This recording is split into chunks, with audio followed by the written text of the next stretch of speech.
Hello and good morning everyone. So today in this video we are going to talk about the clubbing of finger.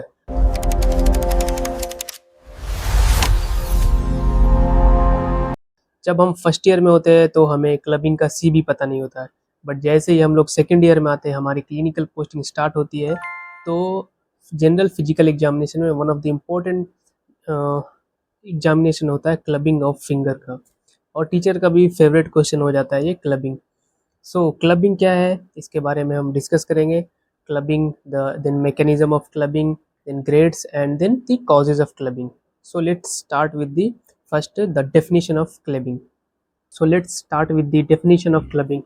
So clubbing is defined as the bulbous enlargement of the distal end of the phalanges. It may be fingers or toes.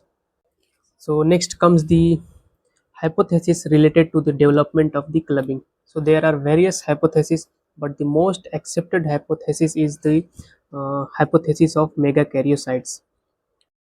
Normally mega karyocytes क्या होता है, ये pulmonary capillaries में आके ये platelets में convert हो जाता है, but in any condition like neoplasia और in condition like where the shunting of blood is happening, then इस कंडीशन में क्या होता है, जो मेगा कैरियोसाइट्स है वो पल्मोनरी सर्कुलेशन को स्केप करके सिस्टेमिक सर्कुलेशन में एंटर हो जाता है, और फिर यहाँ पे इस कंडीशन में आकर ये फैलेंजेस के डिस्टल एंड पे आकर डिपॉजिट हो जाता है। फिर अब ये यहाँ पे डिपॉजिट होने के बाद vascular endothelial growth factor and plasma derived growth factor release करता है, जिसके वजह से एंडोथेलियर परमिएबिलिटी इंक्रीज हो जाती है और which causes the proliferation of the connective tissue, जिसकी वजह से हमें जो बल्बस इनलार्जमेंट देखने को मिलता है। और भी थ्योरी जिसके रिलेटेड है, जैसे कि इन कंडीशन लाइक एक्रोमेगली, उस कंडीशन में क्या होता है कि जो फिंगर टिप्स के जो वेसल्स है वो डायलेट हो जाते हैं।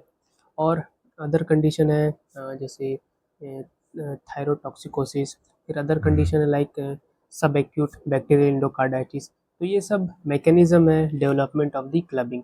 सो अब हम डिस्कस करेंगे the grades of clubbing. So there are 4 grades of clubbing. So grade 1, grade 2, grade 3 and grade 4.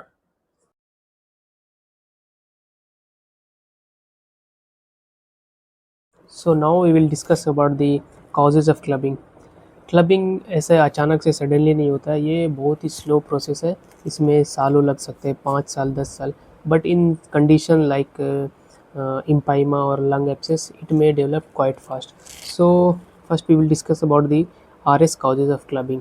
सो सबसे पहले तो कोई भी कार्सिनोमा हो, जैसे squamous cell carcinoma, then mesothelioma और others like lung abscess, bronchiectasis, empyema, cystic fibrosis, ये सब कंडीशन में क्लबिंग देखने को मिलता है।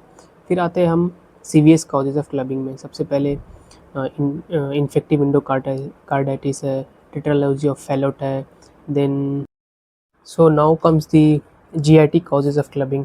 इसमें सबसे पहले तो IBD, inflammatory bowel disease, it includes both ulcerative colitis as well as the Crohn's disease.